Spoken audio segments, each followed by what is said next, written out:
मित्रांनो, मुंबई लोकल ही महाराष्ट्राची जीवनवाहिनी आहे. पण हीच जीवनवाहिनी एका 22 वर्षाच्या निष्पाप तरुणांसाठी मृत्यूचा सापळा बनलेली आहे. काही दिवसापूर्वी ट्रेनमध्ये 22 वर्षाच्या मुलाची हत्या करण्यात आली.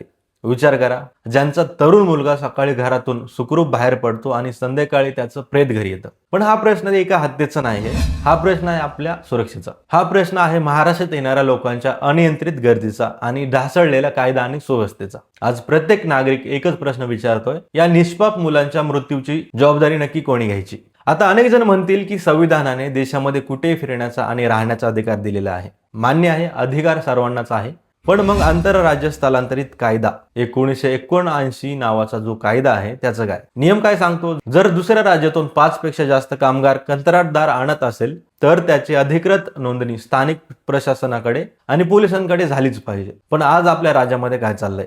बाहेरच्या राज्यातून लाखो लोक रोज येत आहेत. कुठे राहतात? त्यांचं आधार कार्ड काय?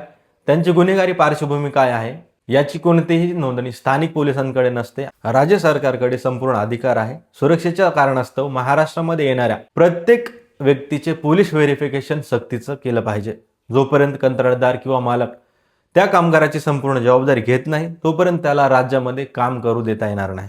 जर स्थानिक प्रशासन जागा असतं आणि अशा लोकांची कडक नोंदणी झाली असती तर त्या गुन्हेगाराची हिंमत झाली नसती. सर्वात मोठा प्रश्न आहे की राज्याचे गृहमंत्री काय करत आहेत? गृहमंत्र्याचं काम काय असतं? राज्याला सुरक्षित ठेवणं, कायदा आणि सुव्यवस्था राखणं. पण आज ना लोकल सुरक्षित राहिले ना रस्ते सुरक्षित राहिलेत. जर एवढ्या मोठ्या पदावर बसूनही आपल्या राज्यातील जनतेला सुरक्षा देता येत नसेल तर त्यांनी तात्काळ आपल्या गृहमंत्री पदाचा त्याग करावा. आज एका कुटुंबाने त्यांचा 22 वर्षाचा हसता खेळता मुलगा गमावलाय. उद्या ही वेळ आपल्यावरही येऊ शकते. जोपर्यंत बाहेरून येणाऱ्यांची कडक तपासणी होत नाही तोपर्यंत आपल्या गृह खात्याला जाग येणार नाही आणि तोपर्यंत हे असं चालत राहणार.